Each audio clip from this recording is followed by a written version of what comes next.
How many bottles of wine do you think you need for a really good party? I think there's going to be a party after this baptism, actually. Elizabeth, you've got your hand up. Yes, I did. I think we need at least 6. At least 6 bottles for a good party. I guess it depends a bit on how many people are coming and their age. If they're under 16, maybe ginger beer would be appropriate, so you've got lots of that, or whatever it is that you're going to have at the party too. The thing about a wedding party in the time of Jesus in Palestine, the country we now also know as Israel, is that wedding parties didn't just last an afternoon and an evening, as they often do here. Wedding banquets, as they were also known, lasted for days and days and days. So it was quite hard to know exactly how much the guests might need. And you never really knew who was going to come, because in those days you didn't really have invitation lists. Unless you really hated somebody, you'd just go along to the wedding banquet in the village. And in most villages in the time of Jesus, there wasn't really much in the way of parties, apart from funerals and weddings. So that was really the best excuse, the best reason for a party, sometimes a very prolonged one.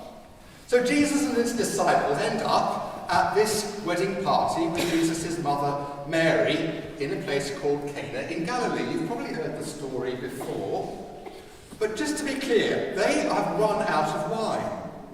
So the people who are drinking the wine, maybe apart from some latecomers, will have had quite a lot of wine to drink already. That's part of the point of the story. Often you'd serve the best wine first, and if you had some kind of second-grade wine, you'd get away with serving that after the guests were pretty well merry. The actual Greek in the Bible actually says after the guests are quite drunk, so the wine might have been quite strong. And then, in the story, which has symbolic as well as joyful significance, as you know, Jesus turns water that's been standing in some ritual purification jars into wine. There are 6 of those jars, so if you've got a mental picture of stone purification jars, think of them as rather big. As it says, each one holds 20 or 30 gallons. That's bigger than many petrol tanks in a car, I think. 6 of those, 20 or 30 gallons, more wine, even after plenty of wine, even the good wine, has run out. How many bottles of wine would that produce? Well, when I was studying theology with other would-be priests, we were very excited to do the calculation. As people will remember, every time I preach this sermon every year, so you might even know the answer.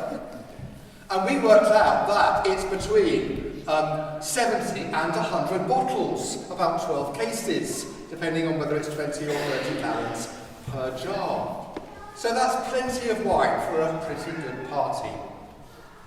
Now, I mentioned at the beginning that really wedding feasts, wedding banquets, wedding parties were the main parties in Jesus' time, and indeed for much of history, and certainly in Jewish times when they didn't have baptisms, christenings, like we do now.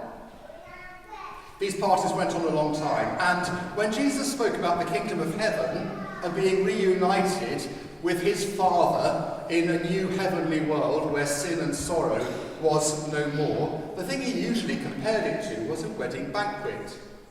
So there are 2 reasons for that. The first reason is it was the obvious big party that everyone would have known about. But the second reason is that for the Jewish people, their relationship with God ideally should have been like that of husband and wife. But sadly, through history, where people had gone wrong and they'd taken wrong turns and so on, they'd sinned, in other words, they were kind of estranged from their husband in heaven. They were like a rebellious wife or an unfaithful wife. And that appears, that idea, that symbolism, in a lot of the Old Testament. That's the other reason why Jesus compares heaven to a wedding banquet when we're presented as the bride once again to the bridegroom. And in joyful anticipation of that wedding banquet, which will be the kingdom of heaven in all its eternity, we're also reminded by Jesus that heaven isn't a distant place far away. We're called to live in heaven now. We are called to be joyful citizens of heaven and children of our loving Heavenly Father. We're joyful partly because we know that through love, even what's wrong in us can be taken away. And you enter that wedding party, those possibilities, through joining the church. That in itself is the first step into being transformed into a person of love and hope and faith. An entry into the church, ever since Jesus' own baptism at the hands of John that we heard about just a couple of weeks ago, just last week in fact, has been through baptism, when we have a new birth as God's children. So when Ivy is baptised, christened very shortly, part of that ritual, going back through all the Christian centuries, she's got a lovely christening shawl on, I can see. Obviously she's woken up, she looks quite cheerful so far. Part of that will be making her wet. Traditionally, a baby was dipped entirely in the water, just as a reminder that Christians, being baptised, adults or babies, need to almost be drowned to be born again. Obviously we don't do that now. We'll just carefully pour water 3 times over Ivy's forehead. Before we do that, we'll mark her with the sign of Christ's cross, a reminder that all of us are called to remember that Christ died for us, that through his death we might have new life. Before we do that, we'll remember his resurrection by lighting the candle that we first lit at Easter, on Easter morning, or in fact the night before, which we usually keep by the font in church.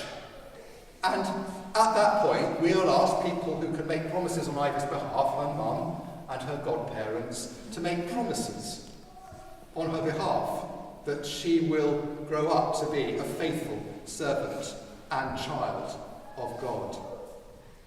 We'll anoint her also with the oil of chrism for strengthening.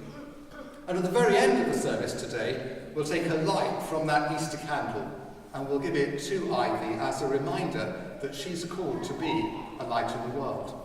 So now we come to that point in the service where the back of church becomes the front of church, as I move to the font.